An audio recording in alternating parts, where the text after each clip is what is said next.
मसूरी से देहरादून जाते हुए उत्तराखंड परिवहन निगम की बस मात्र 50 मीटर ही आगे बढ़ी होगी कि बस के ब्रेक फेल हो गए। चालक की सूझबूझ से बस को पहाड़ी पर संपर्क मार्ग पर चढ़ाकर बस में मौजूद यात्रियों की जान बचाई गई। बस में लगभग 40 यात्री सवार थे।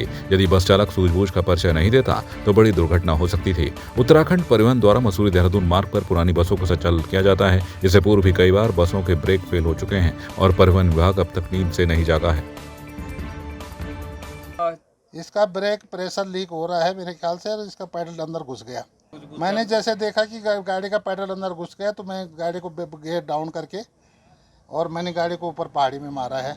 वो तो शुक्र करो कि इस जगह पे थोड़ी सी मुझे जगह मिल गई, नहीं तो ये गाड़ी यहीं नीचे खाई में जाती। अभी बस में था और तीसरे नंबर सीट पे मैं बैठा था। अचानक से की बस का अनबैलेंस हुआ को सीधा इस साइड में टकरा। अगर यहाँ पर ना ये साइड होती तो हम लोग आज सीधा नीचे जाते और हमारे साथ और भी गाड़ी जो आ रही थी वो ही जाती। ये तो खुद को मनाओ ये रास्ता इधर मेरे को मिल गया तो हम लोग बचाव हो गया। लेकिन इसकी कारण ये बता देता हूँ, जो गाड़ी है ना पुरानी गाड़ी की वजह से मेन हो रहा है। अगर नई गाड़ी हो तो कंट्रोल हो जाती है, पुरानी गाड़ी कहाँ तक कंट्रोल होगी। हर चीज़ का आप यहाँ पर हर चीज़ का पैसा इतना पैसा यहाँ पर लूट मचाई रखी है, लेकिन किसी चीज़ को पैसा नहीं लग रहा। फैसिलिटी नहीं है, फैसिलिटी बिल्कुल भी नहीं है। मैं तो प्रशासन से ये कहूँगा, अगर आप पैसा कमाना जानते हो तो लगाओ भी। अगर आपने कमाना है ना, हमसे कमाना है, हम टूरिस्ट लोग हैं, हम लोग बार बार नहीं आएंगे। एक बार आएंगे अगर ऐसा रहोगे तो यहाँ पर कोई नहीं आएगा। 2-4 साल की बात है, इसके बाद अपने आप फिर सब खाली हो जाएगा, फिर क्या करोगे। और अभी मसूरी से देहरादून के लिए बस निकल रही थी, पूरी 40 सीटर मतलब 40 सीट थी पूरी फुल। और जैसे ही बस थोड़ा सा मसूरी से 100-200 मीटर नीचे आई और एकदम से जो है पैडल मतलब प्रेशर पूरा लूज़ हुआ, पैडल पूरा नीचे चले गया गाड़ी का अचानक से।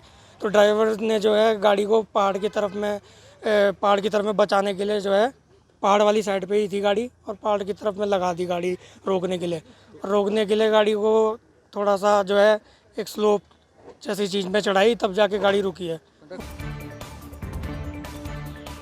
खबर मसूरी से है, जहां पर पत्रकारों से बातचीत करते हुए नगरपालिका अध्यक्ष अनुज गुप्ता ने कहा कि पूर्व पालिका अध्यक्ष मनमोहन सिंह मल्ल नगरपालिका पर जिस तरह के आरोप लगा रहे हैं, यदि उन्होंने अपने 10 साल के कार्यकाल में मसूरी के लिए कोई कार्य किया होता तो आज मसूरी की दुर्दशा न होती। उन्होंने कहा कि पूर्व पालिका अध्यक्ष मनमोहन सिंह मल्ल ने अपने 10 साल के कार्यकाल में नाले खालों पर करोड़ों रुपए खर्च किए, न ही शहर में पार्किंग की सुविधा उपलब्ध कराई और न ही जनहित के कोई कार्य किए। देखिए, अभी मैं भाषण में सुन रहा था कि माननीय मल्ल जी जोर जोर के चिल्ला रहे थे कि नगरपालिका आज फेल है, नगरपालिका ने दुर्दशा शहर की कर दी है। तो मैं उन्हें बताना चाहूँगा, आज जो मसूरी की दुर्दशा हुई है उसका जो कारण है वो मुख्य रूप से माननीय मनमोहन सिंह मल्ल जी हैं। अगर उन्होंने समय रहते कार्य किए होते, खाले नालों में पैसा ना लगाते हुए हमारे शहर में विकास के कार्य किए होते तो आज इस शहर की यह दुर्दशा नहीं होती। आज इस शहर की दुर्दशा का जो मुख्य कारण है वो माननीय मनमोहन सिंह मल्ल जी है। उन्होंने मसूरी को 10 साल पीछे किया है। आज हम लोग भी तो कार्य कर रहे हैं। आप देखते हैं मैसेंग लॉज का चौड़ीकरण हुआ है, लिंडोर पार्किंग का निर्माण हुआ है, धोबी घाट में हमने पार्किंग बनाई, हमारी सिविल हॉस्पिटल की पार्किंग का निर्माण कार्य शुरू होने वाला है। आप देखेंगे कि लाइब्रेरी में हमने एक पार्किंग सैंक्शन करी है। सब कार्य ये चल रहे हैं। और भी हमने झूलाघर का सौंदर्यीकरण किया है, मैसेंग लॉज पे हमने वेंडर जोन बनाया है, व्यवस्थित करने का कार्य किया है। और ये सब कार्य हमने 3 साल में किए हैं। 2 साल कोविड में हम कार्य नहीं कर पाए, 3 साल में हमने इतना कार्य किया है। आपके पास तो 10 साल मिले हैं, आपने 10 सालों में शहरों को क्या दिया है। आप मसूरी आने वाले दिनों में मसूरी की जनता आपसे ये पूछेगी, आपने जो 10 साल शहर ने आपको दिए थे, आपने मसूरी में खाले नाले बनाने के अलावा इस शहर में क्या किया। मसूरी मॉल रोड के सुधारीकरण को लेकर किए जा रहे कार्य का जिलाधिकारी सोनिका सिंह ने निरीक्षण किया और अधिकारियों को जरूरी दिशा निर्देश दिए। साथ ही कार्य की गति में तेजी लाने की बात कही है। बताते चलें कि इन दिनों मसूरी मॉल रोड के सुधारीकरण का कार्य चल रहा है।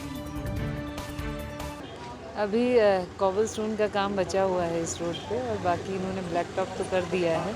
कुछ जगह पे चेम्बर, एक जगह पे चेम्बर ऊंचा है और कुछ जगह पे तार हैं अभी जो कि डक्ट में जाने हैं। तो वही इंस्ट्रक्शन दिए गए हैं कि इसको भी फिनिशिंग टच दे दिया जाए जिससे कि रोड पूरी हो। महिला कांग्रेस कमेटी के प्रदेश अध्यक्ष ज्योति रौतेला के नेतृत्व में महिला कांग्रेस ने वनंतरा प्रकरण पर अंकिता हत्याकांड दोषियों के खिलाफ सीबीआई जांच की मांग तथा बीजेपी सांसद बृजभूषण शरण सिंह की गिरफ्तारी तथा जांच में तेजी लाते हुए महिला पहलवानों को न्याय दिलाने की मांग की। इस दौरान आक्रोशित कांग्रेसी महिला कार्यकर्ताओं ने कलेक्ट्रेट कार्यालय के दरवाजे पर जमकर प्रदर्शन किया। कांग्रेसी कार्यकर्ताओं ने इस दौरान राष्ट्रपति को ज्ञापन भेज मांगों को जल्द पूरा करने की मांग की है। हम लोग शुरू से बोल रहे हैं कि ये सरकार जो अपराध अपराधी उन लोगों को बचाना चाह रहे हैं, क्योंकि कहीं ना कहीं सरकार के लोग इसमें मिले हुए हैं।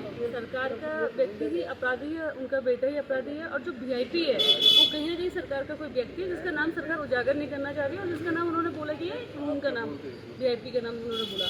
हमारा सरकार से शुरू दिन से सवाल रहा है कि ऐसा क्या हुआ था कि उन्होंने पहले दिन ही जो क्राइम स्पॉट था उस पर बुलडोजर चला दिया। आज अंकिता के माता पिता ये बोल रहे हैं कि उनके केस को इन्फ्लुएंस किया जाता है, क्योंकि जो एडवोकेट सरकार ने अंकिता के केस को लड़ने के लिए नियुक्त किया हुआ है वो व्यक्ति आरएसएस का बंदा है, और उसकी हमारे पास भी फोटो है कि वो आरएसएस के प्रोग्राम्स में पार्टिसिपेट करता है, अभी रिसेंटली भी किया है, और आरएसएस के लोगों से, बीजेपी के लोगों से उसके अच्छे रिश्ते हैं। क्या आप लोगों को लगता है कि जो व्यक्ति आरएसएस से जुड़ा हुआ है वो अंकिता को न्याय दिला सकता है? और सरकार ने ऐसे व्यक्ति को क्यों नियुक्त करा जो जिसपे अंकिता के माता पिता ट्रस्ट नहीं कर रहे हैं, जो आज गवाहों को मैनिपुलेट करने की कोशिश कर रहा है, जबकि उसको अपराधी को सजा दिलानी चाहिए थी, वो अपराधियों को बचाने का काम कर रहा है। अंकिता के माता पिता सोनी देवी और वीरेंद्र भंडारी ने विशेष लोक अभियोजक को केस से हटाए जाने की मांग की है। उन्होंने शासकीय अधिवक्ता पर बेटी को न्याय दिलाने के प्रति गंभीरता नहीं दिखाने का आरोप लगाया है। उन्होंने कहा कि शासकीय अधिवक्ता अंकिता हत्याकांड प्रकरण से संबंधित आपत्तिजनक वीडियो यूट्यूब पर प्रसारित कर रहे हैं। न्यायालय में सुनवाई के दौरान गवाहों के बयानों को भी मूल रूप में नहीं देख रहे हैं। मेरा दुर्भाग्य है कि मेरी बेटी के साथ इतना बड़ा अन्याय हुआ, अभी तक हमें न्याय नहीं मिल रहा। हमें दर की ठोकरें खानी पड़ रही। मेरी तबीयत ठीक भी नहीं है, फिर ऐसी आई। अगर आज हमें न्याय नहीं मिला, हमारे आने वाले बच्चों को कैसे न्याय मिलेगा? कैसे वो अपने घर से बाहर जाएंगे? कैसे वो अपने माँ बाप को संभालेंगे? मैं नहीं चाहती कि जो दर्द मुझे मिला मेरी अन्य बेटियों को मिले।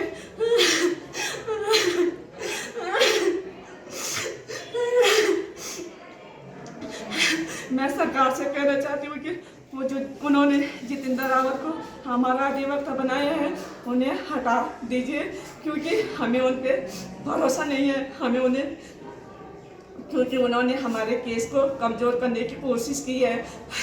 जब भी मैंने उनसे कहा कि आपने ये पॉइंट ऐसा क्यों कहा, तो उन्होंने कहा कि कोई बात नहीं है, ये जिले में ठीक हो जाएगा। जिले में कैसे ठीक होगा जब अभी हमारा बयान सही नहीं होगा, तो कैसे मेरे बेटे को न्याय मिलेगा? कि अंकिता केस में जो सरकारी वकील दिया गया था, जितेंद्र रावत जी दिए गए थे, तो उनको हमने हमारी 1 जून को एक ज्ञापन सौंपा था डीएम साहब को। जो ज्ञापन डीएम साहब ने एसडीएम मैम को सौंपा था और एसडीएम मैम ने बोल रहा। तो उसके बाद परसों 4 जून को मैंने डीएम साहब से फ़ोन किया, तो डीएम साहब ने कहा कि शासन को भेज दिया है और तुरंत कार्रवाई की जाएगी। लेकिन मैं सबसे पहले ये कहना चाहता हूँ कि 9 जून को गवाह के बयान होने हैं और अभी तक सरकार ने हमें सरकारी अधिवक्ता नहीं दिया है। तो उस दिन हमारी तरफ से वहाँ पे अधिवक्ता कौन खड़ा रहेगा? दूसरी बात रही कि कई लोग कह रहे हैं कि आपने जितेंद्र रावत को या क्यों हटाया, सरकार कहते हैं आप जितेंद्र रावत क्यों हटाया। तो जितेंद्र रावत जी को हमने इसलिए हटा रहे हैं क्योंकि शुरू में हमें इन्हें पे संदेह था, और जब हम इनसे फ़ोन पे बात करते हैं तो ये सही ढंग से बात नहीं करते हैं। फिर एक दिन रही बात, एक दिन किसी चीज़ के बारे में मैंने इनको पूछा फ़ोन पे, तो इन्होंने कहा कि सारा ठेका मेरा ले रखा है। फिर दूसरी बात कि जो हमारे अभी तक गवाहों के बयान दर्ज किए जा रहे हैं, तो जिन गवाहों के बयान जो कि पुलिस में और जिला मजिस्ट्रेट के सामने जो बयान दर्ज किए गए हैं, उनको कोर्ट जज के सामने थोड़ा चेंज कर दिया। तो एक दिन जैसे एक गवाह के बयान हो रहे थे वहाँ पे, तो उसने कहा कि भाई अंकिता भंडारी को पुलकित आर्य मुँह दबा के अंदर कमरे में ले गया। तो रावत जी बोल रहे हैं कि उसको खींच के अंदर ले गया। तो कई चीज़ें हैं और भी हैं, अभिनव के हुए, कुशराज के हुए और विवेक के हुए। ये थोड़ा उन बयानों को अपने ढंग से अलग चेंज करें। मैंने कहा सर आप ऐसे चेंज क्यों किए? तो वो कह रहे हैं कि ये जो है बहस के दौरान सामने आ जाएंगे। भाई बहस के सामने क्यों आ जाएंगे? जो बयान है वो बोलने दो ना। सर्वप्रथम तो लोग बहन सोनी के साथ डे 1 से खड़े हैं और आज मुझे लगता है 9 महीने कंप्लीट होने को हैं, 10वां महीना लगभग ऐसे कुछ हो गया है। और बड़ी मतलब शर्मनाक बात ही कहेंगे, दुखद बात ही कहेंगे कि अभी तक इस बेटी को न्याय नहीं मिल पाया है। और न्याय तो बहुत दूर की बात है, जो जिस मुद्दे के लिए वो आज यहाँ पे आए हुए हैं कि उन्हें अपना एडवोकेट चेंज करना है।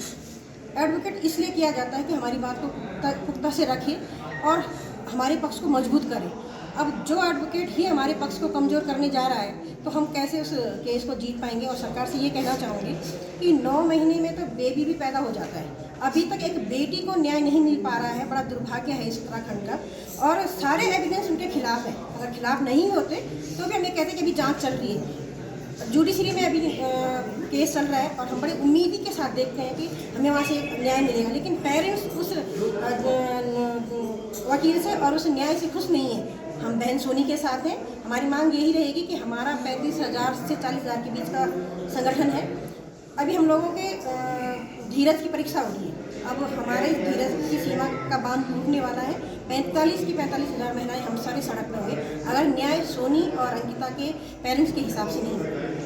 एक पूरा प्रतिनिधिमंडल और अंकिता के माता पिता दोनों आज मेरे ऑफिस में आए थे और उन्होंने एक लेटर कुछ समय पूर्व दिया था जिसमें उन्होंने हमारे जो सरकारी वकील हैं उनके कॉन्डक्ट को लेकर कुछ शिकायत की थी। उसमें SDM स्तर से एक जांच रिपोर्ट मंगवाई गई और शासन में आवश्यक कार्रवाई तो प्रेषित की गई। वनराजी जनजाति के लोगों ने ग्राम कुलेख और औल तड़ी में नियमित रूप से पेयजल आपूर्ति न होने, कुछ परिवारों ने शौचालय न होने, कुछ परिवारों ने पक्के आवास न होने और भागी चौरा से औल तड़ी तक 9.5 किलोमीटर सड़क मार्ग का डामरीकरण न होने संबंधी समस्याएं जिलाधिकारी को बताईं, जिस पर जिलाधिकारी ने जल संसाधन एवं पेयजल निगम के अधिकारियों को 1 सप्ताह के भीतर पेयजल आपूर्ति सुचारू करने के निर्देश दिए हैं।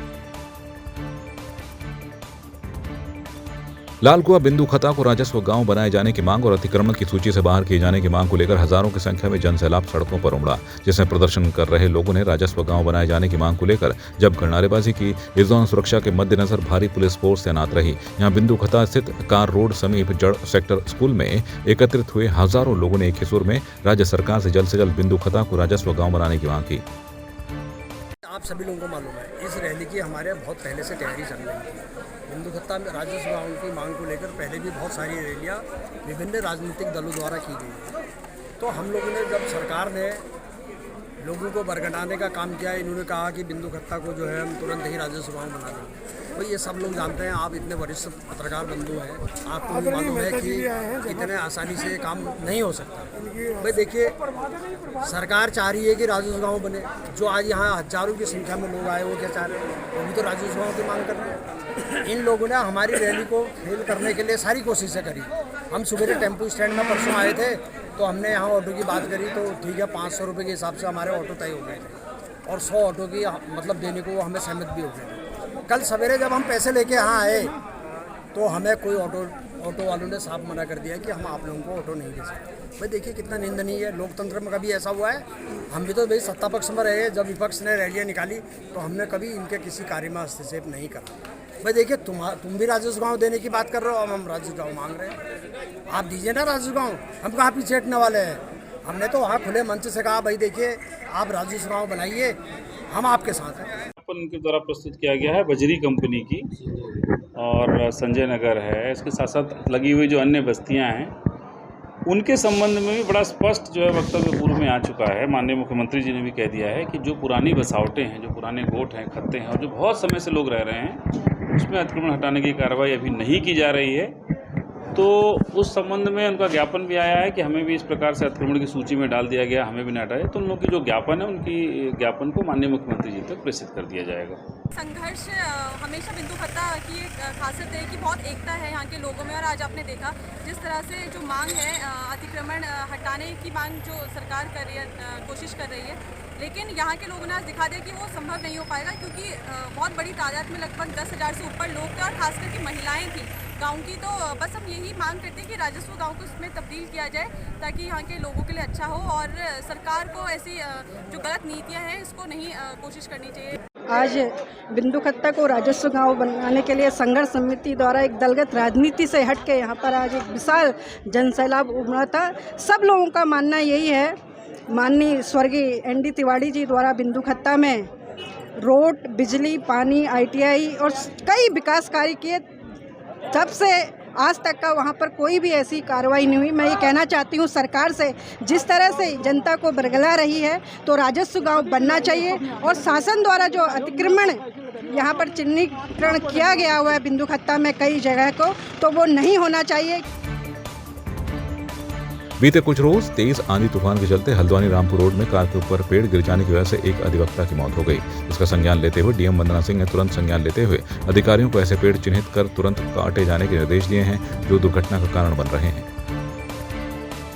आप भी जानते हैं कि पिछले दिनों जब आंधी आई थी तो एक मृत्यु पेड़ गिरने से कार के ऊपर पेड़ गिर गया था और एक मृत्यु हो गई थी। उसके बाद मैम ने इसमें तत्काल जो भी पेड़ गिरने की स्थिति में है उनका चिन्हित करते हुए कटाने के लिए इसमें आदेशित किया था।